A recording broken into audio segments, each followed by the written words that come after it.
Hello, it's Christine here, and I'm excited to be back to share with you a special piece of stitchery that I have made for Linda.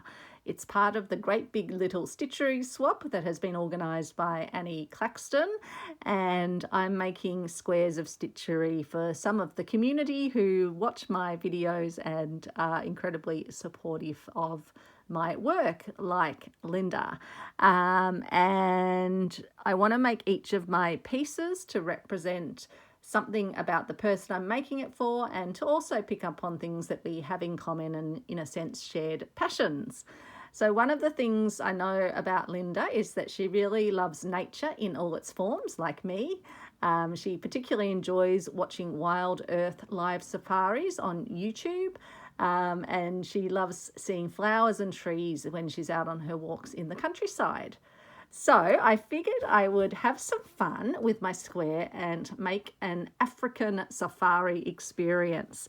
And that's what I've done here, using this very fun little fabric which features giraffes all intertwined together. And then I couldn't resist adding a stitched bird. I'm not sure what type of bird this is, but for me it evoked Africa. And I've had such a lovely time doing detailed stitching all over it with a metallic thread. So it's like it's got its, very, very glamorous wings and is fully stitched down to the piece. Now you might be looking at the piece and thinking, oh, it doesn't look like it's fully stitched down, and that is correct, because you know me, I can never just sort of stick with the brief.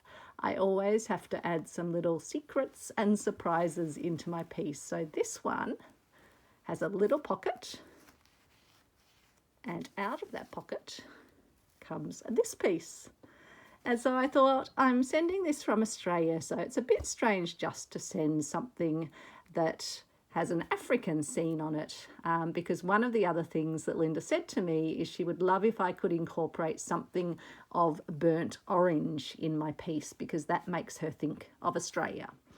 So I figured, okay, if I'm going to put some burnt orange in, yes, I could put it in the sort of African scene, but I thought, no, let's give her a bit of a safari experience in Australia. So I've done a little thread painting, well, a lot of thread painting to create this beautiful little kookaburra.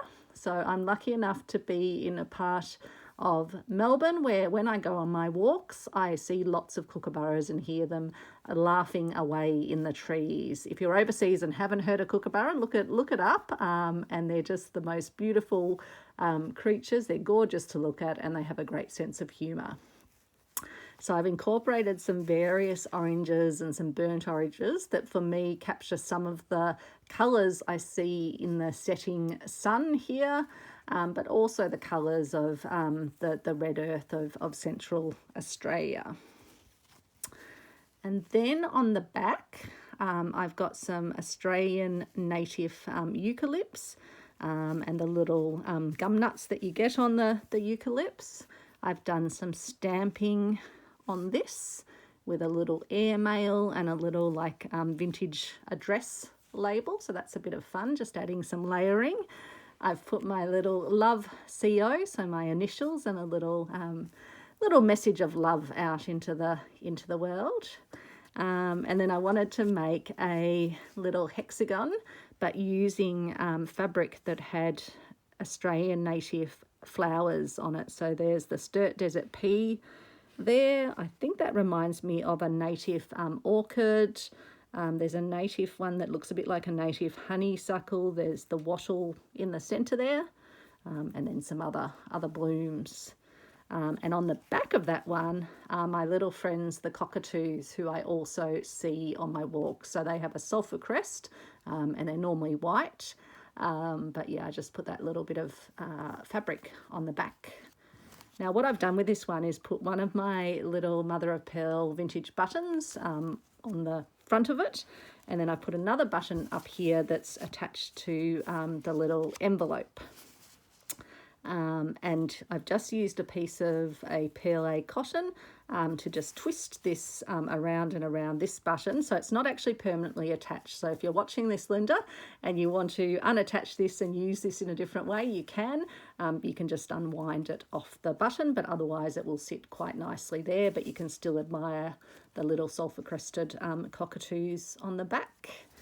And around this piece I've used my lovely razzle dazzle variegated thread to just do some over stitching all the way around. And then inside there's another pocket. Surprise!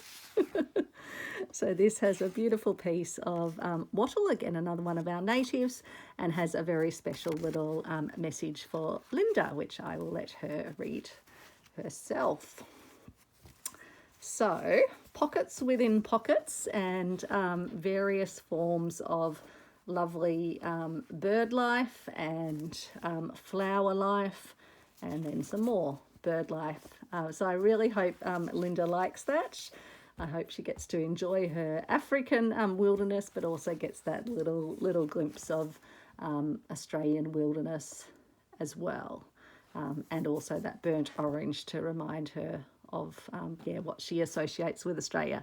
So I won't keep you too long, but I hope that might have given you some ideas if you're wanting to create something. I know I'm going totally off brief with multiple pieces, but I just want to make beautiful things that create a lovely surprise for the people receiving them. So this one will be popping in an envelope with a card with a beautiful picture of the Australian wildlife on it. And I'll be popping that in the mail tomorrow. So thanks so much for watching, and I hope you're having fun creating, whether it's for the Stitcheryswap or for other creative projects that you're doing at the moment. Take care, everyone. Bye.